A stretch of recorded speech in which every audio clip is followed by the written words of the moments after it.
Hi, my name is Alexis McKinley, and today I'll be explaining the genetics of long QT syndrome, understanding a congenital cardiac disorder.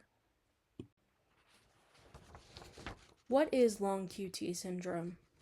Long QT syndrome is a congenital, potentially life-threatening heart rhythm disorder that appears on an electrocardiogram or EKG, which is a test that records the heart's electrical activity. The QT interval is the section on an EKG report that reflects the time needed for an electrical signal to pass through the ventricles and then reset for the next heartbeat. Long QT syndrome affects approximately 1 in 2,000 people in the United States. This disease is more common in females compared to males. Next, we'll look at the discovery and historical background. Long QT syndrome was first described by Friedrich Meissner in 1856, who described a deaf child who died suddenly during a scolding. Researchers Jervell and Lang-Nielsen reported sudden deaths in children with congenital deafness and QT prolongation in 1957. Researchers Romano and Ward independently described similar cases to Jervell and Lang-Nielsen in 1963 and 1964 without the clinical presentation of deafness. Now we'll look at the genetic basis. Mutations in multiple different chromosomes can cause congenital long QT syndrome. The table on the right side depicts the various subtypes of long QT syndrome and the gene each subtype is associated with. Approximately 75% of people with a confirmed diagnosis of long QT syndrome have mutations in one of three main genes. The KCNQ1 gene, located on chromosome 11, encodes a potassium channel.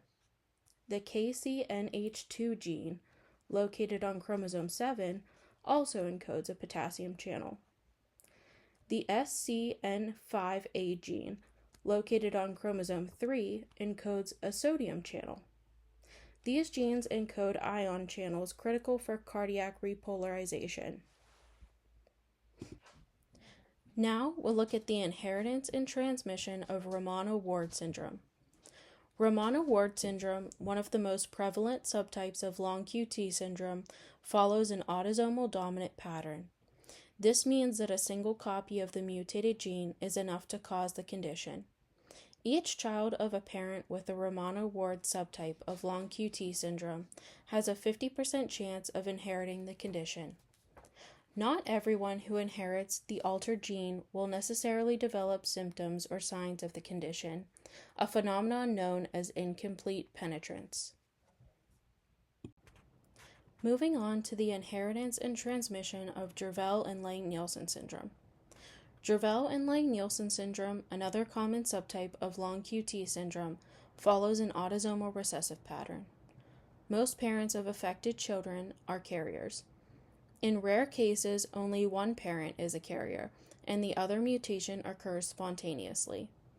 Each child of a parent with the Jervell and Lang-Nielsen subtype of long QT syndrome has a 25% chance of inheriting the condition, a 50% chance of being a carrier, and a 25% chance of being unaffected and not a carrier. Moving on to the signs and symptoms. The table on the right side of the slide shows the most commonly reported signs, symptoms, and triggers for patients clinically diagnosed with either the Romano-Ward or Jervell and Lang-Nielsen subtype of long QT syndrome.